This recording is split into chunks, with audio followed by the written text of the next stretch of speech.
साथ हिसार में पुलिस ने कुख्यात गैंगस्टर से परेड करवाई। दोनों हाथों में बेड़ियां डालकर गैंगस्टर को बाजारों में घुमाया। झज्जर से हांसी पुलिस लेकर पहुंची थी गैंगस्टर को। पैदल परेड करवाई गई। पुलिस ने कुख्यात गैंगस्टर दलजीत सिहाग को पकड़ा है। ये जो गैंगस्टर है 61 मामलों में वांछित था। 61 मामलों में फंसे इस गैंगस्टर को पुलिस ने रिमांड पर लिया है। बाजारों में लोगों ने पुलिस की कार्रवाई की सराहना की। डीजीपी ओपी सिंह के आदेश पर विशेष अभियान चलाया गया है, ऑपरेशन ट्रैक डाउन, और उसी के तहत ये गिरफ्तारी की गई और जिसके बाद परेड निकाली गई। कुख्यात बदमाश को हाथों में बेड़ियां डालकर बाजारों में घुमाया गया। तस्वीरें आपकी स्क्रीन पर है, आप देख सकते हैं कि किस तरह दोनों हाथों में बेड़ियां डालकर बाजार में इस कुख्यात गैंगस्टर को घुमाया गया। इस दौरान पुलिसकर्मी भी साथ रहे। वहीं बाजार में घुमाने के बाद लोगों ने पुलिस की कार्रवाई को भी सराहा। पुलिस की अपराधियों के खिलाफ इस एक्शन को सराहना मिल रही है, सराह रहे हैं लोग, तारीफ कर रहे हैं पुलिस के इस काम की। और एक तरह से लोगों के बीच से गैंगस्टरों का खौफ निकालने के लिए ये कार्रवाई की गई है, ये परेड निकाली गई है। इस परेड के बाद अपराधियों में खौफ बढ़ेगा। एक कुख्यात क्रिमिनल दलजीत सिसाई करके अपराधी है, जो कि पिछले दिनों में सोशल मीडिया के माध्यम से अपने आप को प्रदर्शित कर रहा था, अपनी गतिविधियां दिखा रहा था और कहीं ना कहीं सांत्वना लेने का प्रयास कर रहा था। तो इसके सोशल मीडिया अकाउंट पे करीब 1 से 1.25 लाख फॉलोअर्स हैं और इसके पीछे अगर हम इतिहास की बात करें करीब 55 से 60 मुकदमे दर्ज हैं इसके ऊपर। तो उससे अपने आप ही स्पष्ट होता है कि किस प्रकार से ये इसका क्या बैकग्राउंड है। और मुख्य बात यही है कि इसके सोशल मीडिया अकाउंट को फॉलो करके बहुत सारे युवक इस इलाके के और बाहर के इलाके के उससे प्रभावित हो रहे थे, इन्फ्लुएंस हो रहे थे, जो कि हमारे लिए एक चैलेंज रहता है कि हम चाहते हैं कि युवक गलत राह पे ना भटके जी। तो इस चीज का हमने जब संज्ञान लिया तो इस पे हमने कार्रवाई करी और कार्रवाई करने के पश्चात ये पता चला कि जो ये दलजीत सिसाई है, इसने एक व्यक्ति को क्रय के माध्यम से अपना सोशल मीडिया अकाउंट का प्रयोग करने के लिए दे दिया था जी। तो प्रदेश में ऑपरेशन ट्रैकडाउन का बड़ा असर देखने को मिल रहा है। 18 दिनों में 4000 अपराधी गिरफ्तार किए गए हैं। डीजीपी ओपी सिंह से न्यूज़ 18 की खास बातचीत हुई और इस खास बातचीत में उन्होंने बताया कि कानून के शिकंजे में 874 कुख्यात बदमाश हैं, जिनमें 106 गैंगस्टर्स को पकड़ा गया है, पकड़ने में सफलता मिली है। इसके साथ ही डीजीपी ने अपराधियों को चेतावनी दी है कि अपराधियों का ठिकाना जेल ही है, या तो अपराध छोड़ो या फिर जेल जाओ। वहीं डीजीपी ने साफ किया कि सिर्फ 20 दिन का ही नहीं, ऑपरेशन ट्रैकडाउन लगातार जारी रहेगा।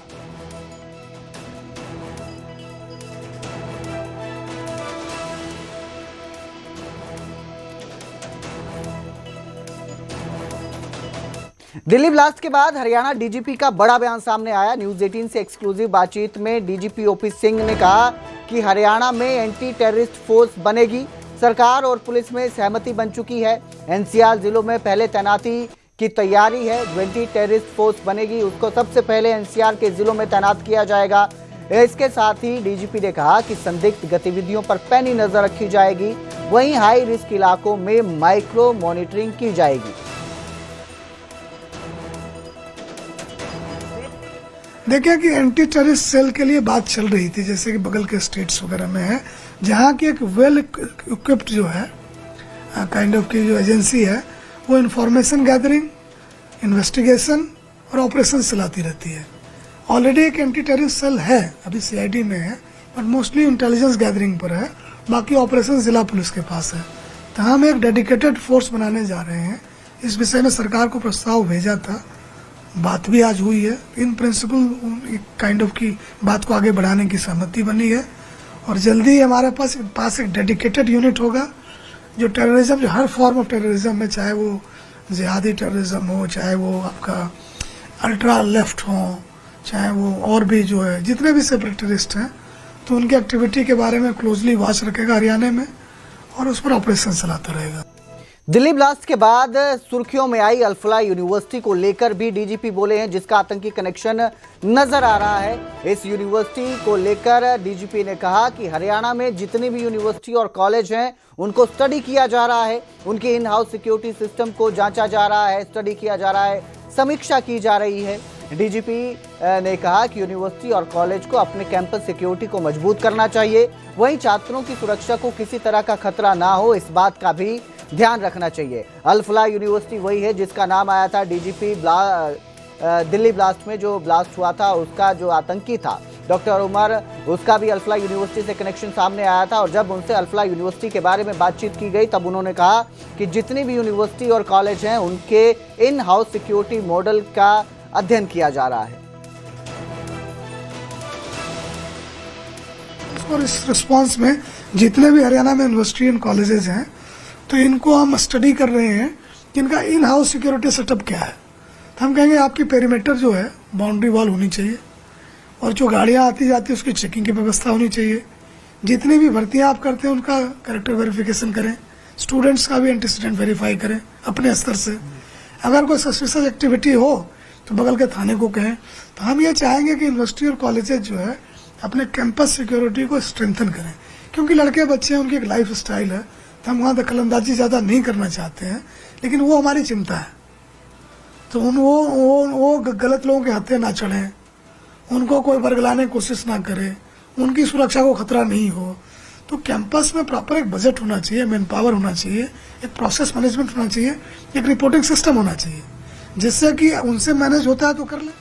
थार और बुलेट वाले बयान पर भी डीजीपी की प्रतिक्रिया सामने आई। जब उनसे इस बारे में सवाल किया गया तो डीजीपी ने कहा कि 90% लोग थार और बुलेट वाले बयान से सहमत हैं। आपको बता दें कि डीजीपी ओपी सिंह ने पहले बयान दिया था कि थार और बुलेट में बदमाश चलते हैं, इस तरह का उन्होंने बयान सामने दिया था। और जब उनसे इस बारे में बात की गई तो उनका कहना है कि उनके इस बयान से 90% लोग सहमत हैं।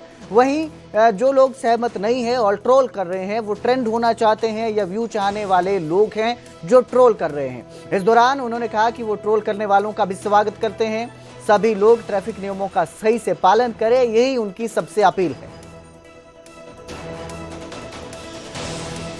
ट्रोल तो ये हुआ ही नहीं, ट्रोल तो वो हुए जो इसको राइट करना चाह रहे थे, कि बहुत लोग इसको देख रहे थे। मैंने आप भी तो जिक्र कर रहे थे कि रेड लाइट पर सारे रुक गए थे, थार की कोई आई तो सीधे निकल गई। तो भाई आप क्या इस देश में नहीं रहते हो? ये कानून आप एप्लीकेबल नहीं है।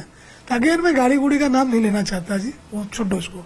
मेरा पॉइंट ये है कि अब इसी का आप लें तो 15-20 लाख लोगों ने इसको देखा, 90% लोग इस विचार के थे कि भाई ठीक बात है, मतलब ऐसा नहीं होना चाहिए। 5% थे कि नहीं ठीक है, न्यूट्रल टाइप के थे। 3% जो थे उनको ट्रोल कर रहे थे, जो ट्रेंडिंग होने के चक्कर में थे। क्योंकि इस पर बात हो रही है, हम इससे चिपक जाएंगे, हमें व्यू मिल जाएगा, ट्रोल वो हुए। अब 2% भी हमारी खिलाफत ना करें तो कोई बात हुई जी? खिलाफत जिसका नहीं हो मतलब आप कुछ कर ही नहीं रहे हो। एक मूवी आपने देखी होगी, गुरु आई थी, उसमें कोई बात चली तो उसके कैरेक्टर ने कहा कि लोग अगर आपकी शिकायत करें तो सोचो कि आप तरक्की कर रहे हो। तो मैं सबका स्वागत करता हूं।